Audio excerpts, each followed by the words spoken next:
The road was muddy that March evening in Wisconsin, the kind of rural lane you wouldn't find unless you were looking for it. At the end of it, stuck deep in the muck, sat a car with its trunk open. Inside, investigators found the body of a young man, his life stolen in a storm of violence that defied logic. 16 stab wounds, each one a question, each one a story that begged to be told. This was no random attack. This wasn't the kind of crime that made sense in a clean headline. This was betrayal and obsession, wrapped in the shifting identity of a young woman whose story kept changing, and a young man who didn't know that March 22, 2018, would be his final day alive. The victim was Alexander Michael Woodworth, just 24 years old. And the woman at the center of it all, Ezra McCandless, a barista, an aspiring artist, a young woman whose reinventions would become as central to the case as the crime itself. But before we unravel the trial, the lies, and the shocking details, we need to begin at the start. Welcome to Dark Matters TV, where every crime we cover isn't just about what was done, but about who it was done to. Today we step into the life and the tragedy of Anthony Brines, a son, a brother, and a young man who believed in love so deeply that he let someone into his world, not knowing it would cost him everything. His death wasn't the work of a faceless stranger hiding in the dark. It came from inside his own walls, from those he trusted most, and the betrayal that followed left a scar no family could ever heal. Here, we peel back the layers slowly. Not just the crime, but the heartbreak, the choices, and the devastating fallout that left a community stunned and a family fighting to hold Alexander's memory. Because behind the headlines there is always a name, behind the trial there is always a family, and behind the crime there is always a life that mattered. If you're searching for more than facts, if you believe his story deserves to be remembered with dignity, and that speaking his name keeps his light alive, then you're in the right place.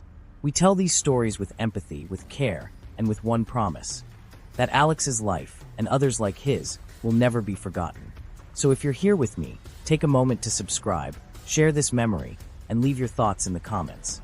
Every small act of remembrance helps us keep these voices alive, and it gives us the strength to continue telling the stories that still need to be heard.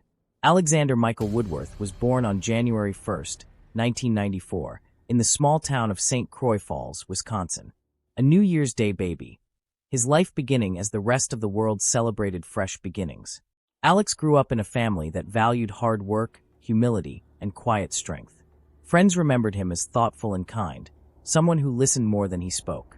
He had a soft presence, the kind of person who gave space in a conversation, who paid attention when others didn't.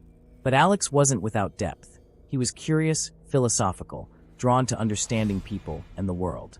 His friends described him as an old soul, the kind who read deeply, who reflected more than he reacted. Growing up in the wooded stretches of Wisconsin, Alex's life wasn't defined by chaos. He lived simply, spending time with friends, exploring ideas, and shaping his future in his own deliberate way. By his early 20s, he had begun building a life in Eau Claire, balancing school, work, and friendships. But Alex's quiet world collided with someone very different. Someone who seemed magnetic, unpredictable, and eventually dangerous. That someone was Ezra McCandless. Ezra wasn't born Ezra. She came into the world as Monica J., and for a time went by Monica Carlin before adopting the name Ezra. To many, her constant reinvention was a way to express identity and self-discovery. But to others, it felt unstable, like she was constantly shedding skins, leaving behind confusion and unfinished relationships wherever she went. By 2017, Ezra was in her early 20s, a young woman who worked as a barista and was well known in the Eau Claire social circle of coffee shops, art, and university students. She was charismatic, creative, and undeniably interesting. People noticed her. She carried herself with a mix of vulnerability and confidence that drew others in. But beneath that surface charm was turbulence. Ezra's relationships were complicated, intertwined, sometimes overlapping, often ending in sharp conflict. Her boyfriend at the time, Jason Mengel, was described as steady and grounded, but Ezra's attention didn't stay rooted in one place. She had once been romantically involved with Alex. The relationship ended, but Ezra didn't cut ties. She kept circling back, weaving herself in and out of Alex's life, sometimes as a friend, sometimes as something more, sometimes with motives that even Alex may not have fully understood. This unstable web of relationships, Ezra, Alex, Jason, and others, created tension that would become the fuel for what happened on that March day. Ezra's relationships weren't just messy. They were marked by shifting stories and contradictions. She would later admit to self-harm and carving words into her own skin. At one point, she claimed that Alex had carved the word boy into her tights, but later admitted she had done it herself. These strange, theatrical gestures unsettled those around her. They hinted at a young woman who wasn't just struggling with identity, but also with control, the control of narrative, of how others saw her, of how she could shape the truth. Her connection with Alex had always been complicated. For Alex, it seems to have been an attempt to remain compassionate, even after the romance had ended. For Ezra, it was something more tangled. She couldn't seem to let him go. By early 2018, tensions were boiling. Ezra was still involved with Jason, but she had also reinserted herself into Alex's world. Friends noticed the strain. Jason, in particular, began to sense that Ezra's behavior wasn't just erratic, it was dangerous. On March 22, 2018, Jason would get a gut feeling that told him something was wrong. And tragically, he was right. March 22nd started as an ordinary day. But ordinary days have a way of becoming extraordinary when choices collide. That morning, Ezra McCandless woke restless. Friends and witnesses later described her as agitated, unsettled, like she had something heavy pressing down on her. She decided to go to Racy Dlean's Coffee Lounge, a popular spot in Eau Claire where students, artists, and locals mingled. Racy's was also a place tied to her relationship web. At the coffee shop that day was Jason Mengel, her then-boyfriend. Jason knew Ezra's moods well. He'd weathered her highs and lows, her shifting stories, her contradictions. When she walked in, he could feel something was off. Ezra claimed she wanted to meet Alex, to share some of her writings with him. Pages of journals, drawings, thoughts that she said needed to be seen. Jason didn't like it. He'd already felt uneasy about her continuing connection with Alex. The relationship had ended, but Ezra never truly let Alex go. Still, she left the coffee shop, saying she was going to find him. Jason's gut twisted. Something about it didn't sit right. Ezra drove to Alex Woodworth's house. Surveillance and witnesses confirmed she parked outside while Alex was home. Jason, uneasy, decided to bike across town to see what was going on. When he arrived, Ezra's car was there. He waited, watching. To a neighbor, Jason must have looked suspicious, standing there, pacing, anxious. That neighbor eventually called the police, reporting a man loitering near Alex's place.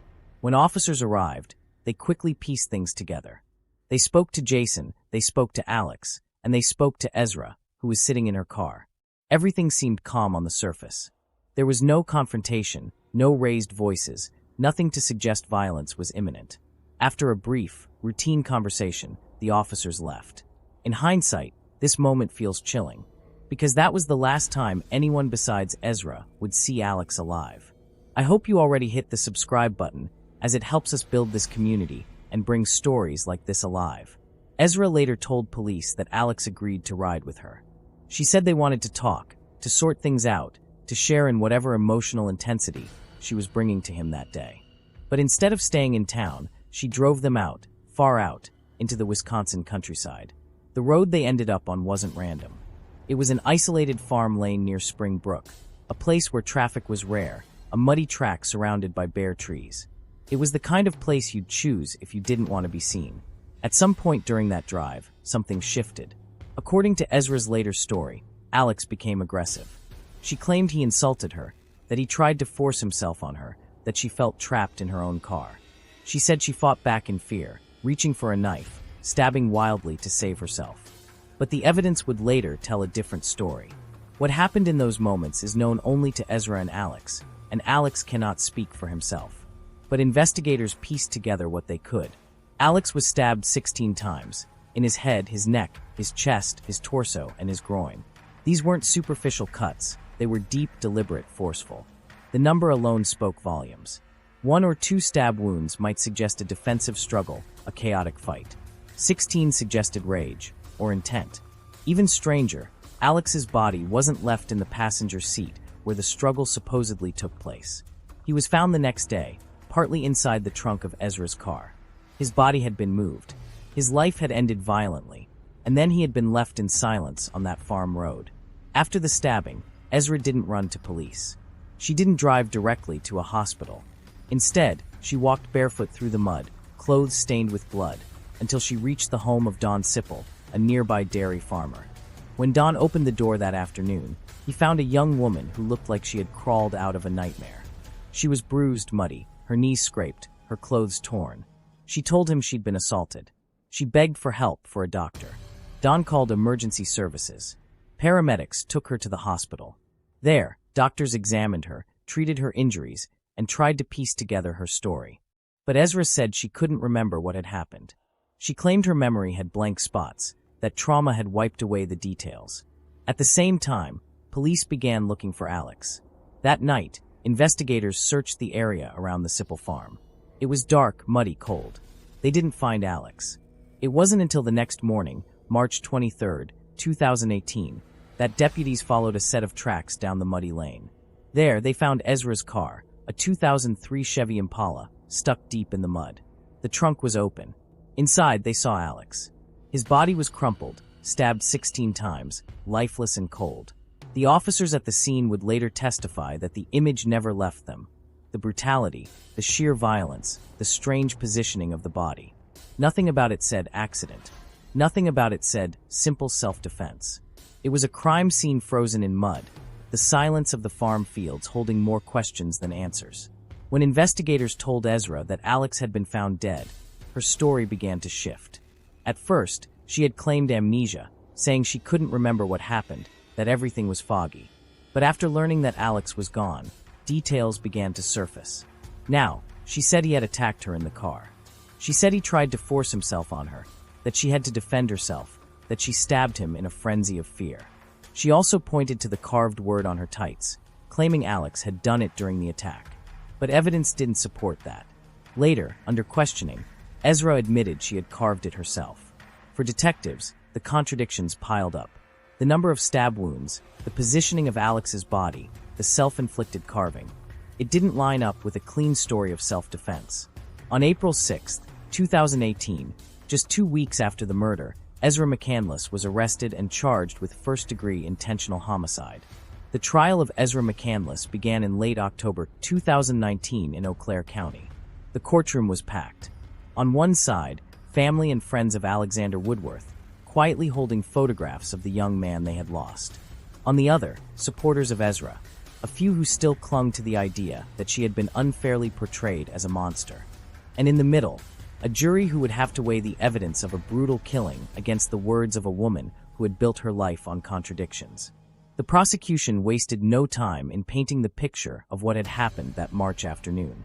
District Attorney Gary King described Ezra as calculating and manipulative, arguing that she had led Alexander into the woods under the guise of reconciliation, only to unleash a ferocious, premeditated attack.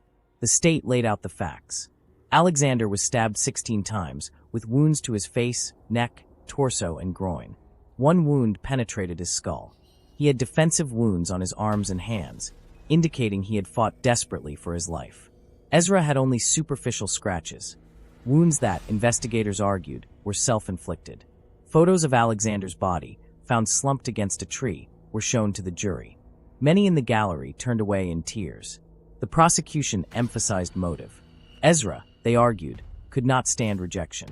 Alexander had been the one person who truly challenged her, who refused to bend to her shifting identity and manipulations. He had confronted her lies, pushed her to be honest about who she was. And instead of accepting that, Ezra decided if she couldn't control him, she would eliminate him. The defense, however, told a different story. Ezra's attorney, Aaron Nelson, described her as a deeply troubled young woman who had been victimized by men in her past, and who had acted in self-defense when Alexander allegedly snapped during an argument.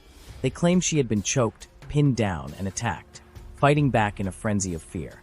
But the physical evidence told a different story. The scratches on Ezra's body didn't match the violent struggle she described. They were neat, shallow, almost methodical.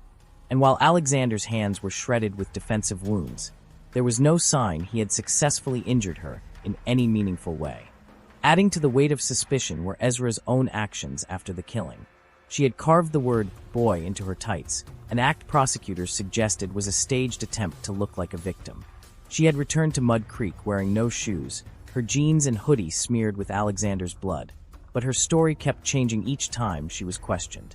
The prosecution reminded the jury, "A woman truly in fear for her life does not calmly stab a man 16 times, walk away, and then cut herself with the precision of an artist to back up her story." Throughout the trial, Ezra's demeanor drew attention. At times, she appeared fragile, speaking softly, looking down. At others, she was animated, smiling almost inappropriately, as though unaware of the gravity of her situation. Her testimony, when she took the stand, was filled with contradictions. Details shifted, memories blurred. One of the most striking moments came when Ezra was asked to describe Alexander. She said he was someone she loved, someone she wanted in her life. But then, almost in the same breath, she painted him as threatening and aggressive, someone she feared would kill her. The jury was left with two versions of Alexander. One described by his friends and family as gentle, intellectual, deeply empathetic, and one described by Ezra as volatile and violent. The problem was, only Ezra's version had no supporting evidence. After 8 days of testimony, the jury deliberated for just over 3 hours before returning their verdict: guilty of first-degree intentional homicide. In November 2019, Ezra McCandless was sentenced to life in prison, with the possibility of parole after 50 years. She would be eligible for release at age 74. Judge James Isaacson delivered the sentence with a heavy tone, stating, "You brutally murdered Alexander Woodworth. You stabbed him 16 times. This was not self-defense. This was a cold-blooded killing. I know this story left a cold chill down your spine. This is to tell us how evil the human mind is, and also a reminder that you should look out for yourself. When you have the slightest feeling of threat, call for help immediately." As we piece this story together, take a moment to hit the subscribe button, give us a like, and leave a comment below. For Alexander's loved ones, the verdict brought a measure of justice, but not peace. His family spoke of his love for philosophy, his curiosity about the world, his kindness to others. They spoke of birthdays and Christmases that would forever feel incomplete, of a future stolen too soon. His mother, in a victim impact statement, said through tears, "I will never hear my son's laughter again.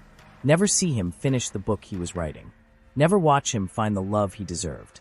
All because someone couldn't let him go." Outside the courthouse, supporters of Ezra clung to the belief that she had been misunderstood. Some even suggested she had been punished not for the crime, but for her identity, her eccentricity, her refusal to conform. But for most, the case was clear.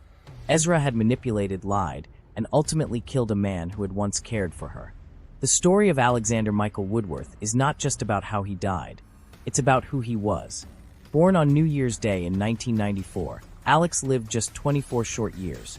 But in that time, he left behind a legacy of thoughtfulness and creativity. Friends described him as a philosopher at heart, always scribbling notes in his journal, fascinated by questions others rarely asked. He loved literature, ideas, and the quiet beauty of nature. He was quirky, kind, and endlessly curious. What makes his death so haunting is the contrast between his search for truth and the web of lies that ultimately ensnared him. He wanted to understand Ezra, to help her confront her demons. Instead, he became the target of her rage. For true crime audiences, the case is chilling not only because of its brutality, but because it raises timeless questions. How well can we ever know another person? What dangers lurk behind charm, vulnerability, or a cry for help?